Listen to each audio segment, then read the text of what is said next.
So what's up, everybody? It's me, True Starscreamer. And Hasbro just decided to ship stuff out again. So you'll be seeing probably a lot of new reviews and a lot of reviewers dishing out a whole lot of classified series. Today we are looking at the G.I. Joe classified series Iron Grenadiers / Cobra Metalhead. This is very cool for me. I've been eagerly awaiting this figure. Of course, I was eagerly awaiting the last figure, and we all know how that went. Hint, hint, put a card here, Dave. But Metalhead here is definitely a unique look, and it opens up a whole new army for us, because this is the first of the Iron Grenadier figures that we've gotten. I mean, I guess you can sort of call Prophet Manager Destro the Iron Grenadier one, kind of, because of the gold head, but I'm really looking forward to those troopers. But enough about me talking, let's talk about the figure for a second. Of course, we're in the clear packaging, which I'm a little worried how these guns and knives are going to come out, to be honest. Gotta say that as it is, but he looks absolutely fantastic. Got a little bit of the artwork on here, yay. He is number 118. Got the barcode, all that stuff here. This awesome artwork back here, which looks great, which has him holding most of his gear. Just has him, not the rifle, but still, I have no idea who that is on the corner. I want to say that's Buzzer right there, just because it looks like he's holding a chainsaw. It's hard to say. Shows a little bit of the gear on here, but doesn't show all of his equipment. A little bit of the profile art. I kind of miss seeing the big thing of that. But enough about the box. Let's talk about the figure. I cannot wait to get this guy out. Okay, this is a public service announcement to my collectors. Taking out the rockets from this package is a chore, and it needs patience.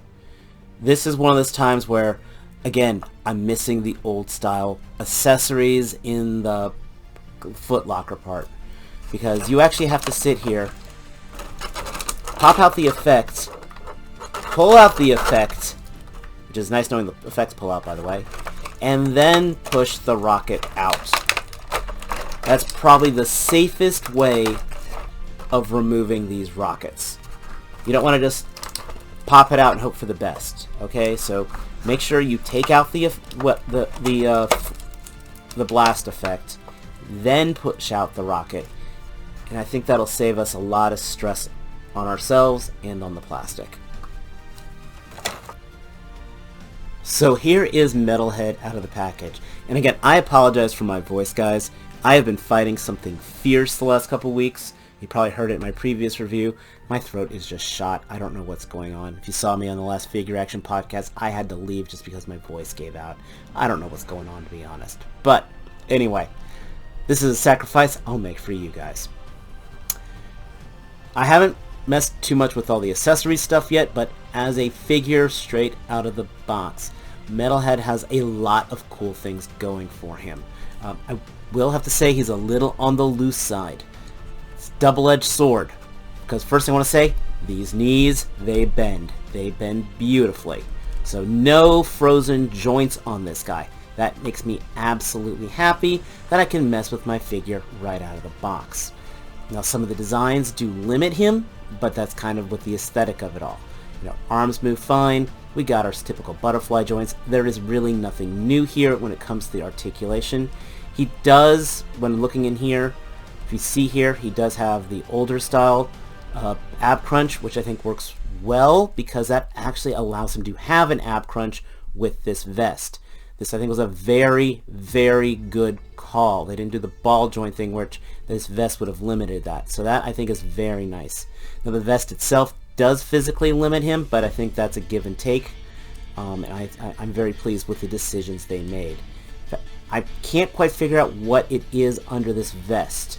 There is a collar here, so I really have to hit some of my older figures to see who it is. All the joints are pinless, which is nice. This wrist here is an in and out. This wrist here is the vertical. The really nice color palette with the Iron Grenadiers of, the dark black, the gray, the crimson. I actually think he would hang out very well with the Garrison Cavalry figures. In fact, when I show some of his other accessories, it really hits that point home. I like how here, I'm not sure if it's showing in the light, he's got this face blast guard here. It does have weathering to it. I think that's a really, really nice touch. That's not something I actually expected from Hasbro. That's usually something I would do myself. If I zoom in here, I'm not sure we can make it out, but it does say Cold Slither here on the front from the band name from that episode, and he does have a kill streak count, which is pretty neat. His face sculpt, very nice. I like the asymmetric eyebrows. He also has the teardrop tattoo on the side of his face, so I guess this guy did some time or was a gang runner. That's very nice touch. And then as far as his actual design, he does have these ball joints on the hips, which we'll get into later. Everything else, this is a very, very good base body. So I cannot complain about any of this. I also really like this vest. I hope to see it again. I like the knife sheath, and again, I do like the blast shield on here. And again, I like the fact that it's not... that torso choice was really nice. It's... one thing, and this is kind of one of those, oh gee, nobody can ever be satisfied thing. Yeah, you can kind of see the gap in the waist here. But that's because he does not have a floating belt.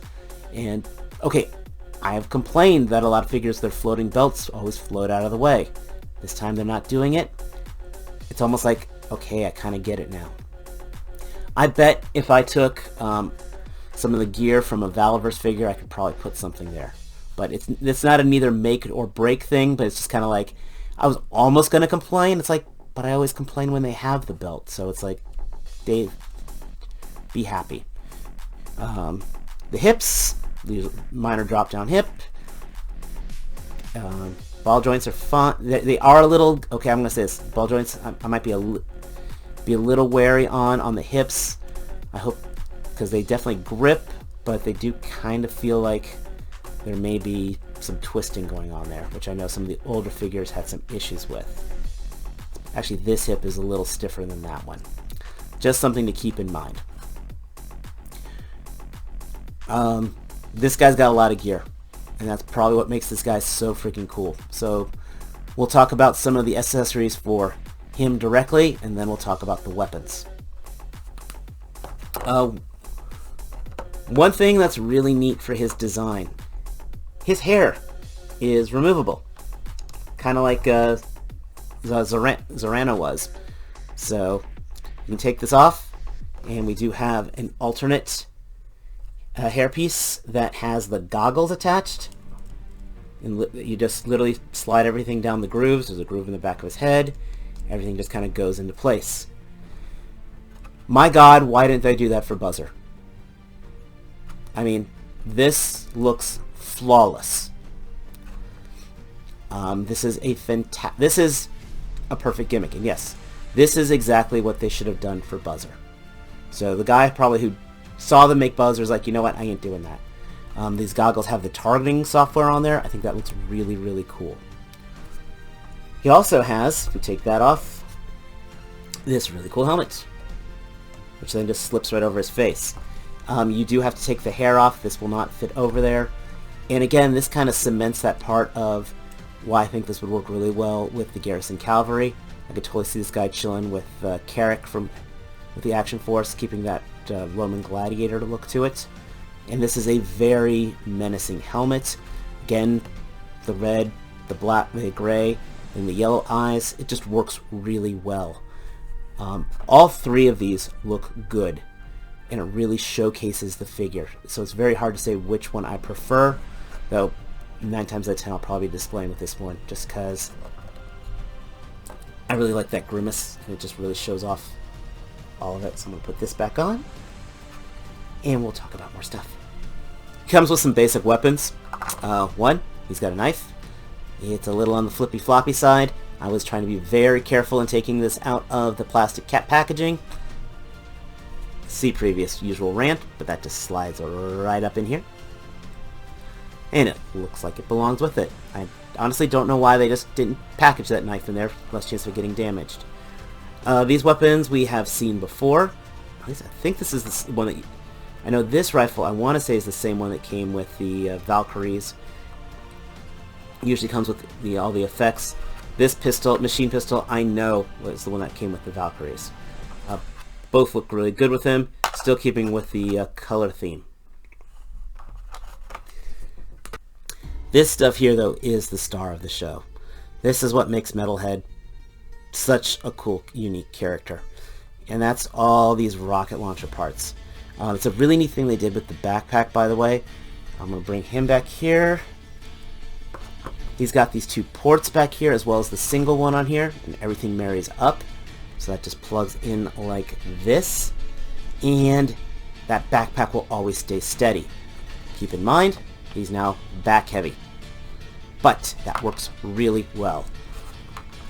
This is probably one of my criticisms, is these cables do come out pretty easy. Then he also has the hip launchers, and these were what attached to the ball pegs. And on the back of them, there's ports back here, so get his arm out of here. This will just plug into the back, and that will port onto there. Well, I'm going to go ahead and do this off camera real quick, and we'll kind of get them all geared up. Quick correction, the port is actually in between the two, so you don't have to, you can keep it so it'll be going right in the center. So here's Metalhead almost all geared up, and I think this looks really good. Now there are still some things missing, as you all know. He does come with rockets. Now, little disappointed. While the rockets are removable from the effect parts, I can't put the rockets into the actual launchers to make it look like they haven't fired yet. At least the large ones I can't. The small ones, they do kind of just fit in there, but they're not pegged in or anything, so they can fall out.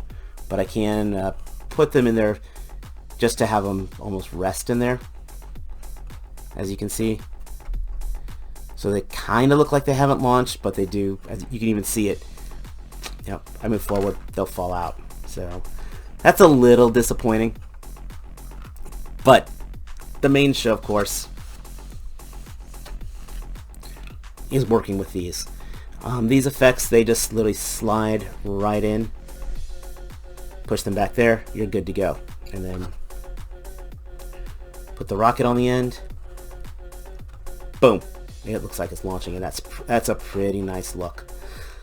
Now, the backpack, as I said before, does make him a little back heavy, and you can see these cables do pop out pretty easy. They actually really they remind me a lot of an Apocalypse figure. Part of me kind of was almost tempted just to glue these in there so they'll never pop out, but then I don't know how much that's going to restrict things. So I may just actually take something like some clear plastic and almost shim it, wedge that in there, and then trim off the plastic and see if that'll hold it in there just by friction. I do again love that three piece with the backpack, the 3 points of contact, because the backpack will always stay straight. So there is a lot of really good design in here. The closest thing I have really to a criticism is there's no place to store the guns, but honestly I don't care on that. I do like the fact they gave him the guns. You know, kind of like my criticism with Bazooka is if he doesn't have his bazooka, he's up a creek. Here, he can either have one of the assault rifle or the machine pistol, plus he's got a knife, and that is a really decent piece of design. Let's take a second and let's actually put all the effects in and show this guy in full action. So yeah, that looks really good. There's definitely some balance issues here. You definitely got to find that sweet spot of getting it just forward. But when done right, this looks really nice. A couple things I didn't mention. So these are on armatures, so they can swing back and forth. These are on, I got a swivel right here, and this is on a ball joint. So we can actually have the missiles going in different places, which is nice. Which for the ball joints on there, the head is a little on the loose side. And then of course, because you can swivel the arms around, You can get him to be a little more forward balancing, but yeah. This might be a guy you might want to invest in a stand for. Just got to be honest. Also, for the smaller missiles, you get 2 sizes. One going forward a little more, one back a little, so it does make it look like the rockets are staggered in their launch pattern, which is really cool. You know, it's almost like, you know, launch first, then these two launch first, then that, and these guys going at the same time. And this makes it very, very dynamic. You know, we did see on these blast effects, much like the other ones, we've got the gradiated paint, and that just again gives it that much more love. I gotta double check the price on this guy real quick. On the price on this guy. Sorry about that. Again, my voice was starting to give out. This guy was $35. He's a deluxe, and I don't feel gypped. Sure, I would think I would have been very happy paying $25 for this. I mean, again, look at Jada Toys, that M. Bison soft goods cape that's wired, etc., etc. But I don't feel slighted on here. Is he perfect? No. I mean, this neck is loose. You can see it. Every time I move him, that neck is bobbling. The Apocalypse cables here, as I call them, they do pop loose. But then again, I had that happening with a $30 Marvel Select. So that happens. I always would want more paint, but this is very paint friendly. Like, I might paint these guys, put some silver on here and such, just to add some life to it. But overall, I am very pleased with this. I'm actually much more pleased with this guy than I was with the infantry soldier that I had. It's just, again, this balance issue is kind of bugging me. So you got to be careful how you display him, or just, again, invest in some stands for him which would have been nice if he came packaged with, but what can you do? So Metalhead, yeah, full recommendation. I'm pleased. Color, posability, accessories, the works. What more do you want? But let me know your thoughts down below. You know, leave us a comment. Tell me what you think. If you like this video, give it a thumbs up. If you're new here, hit that subscribe button. You know, stuff is coming. Heck, I got stuff here. I got NECA stuff to review. I've got more classified to review. I even have a couple Marvel Legends review because I got into X-Men 97 and it's damn good. But, yeah. Let me know. No pictures at the end of this one because we're starting to do that shotgunner reviews here. But I want to try to do a photo special sometime this month of just figures in general. Let me know if I should do that as well. Again, let me know those thoughts down below. But as always, until next time, take care. Peace.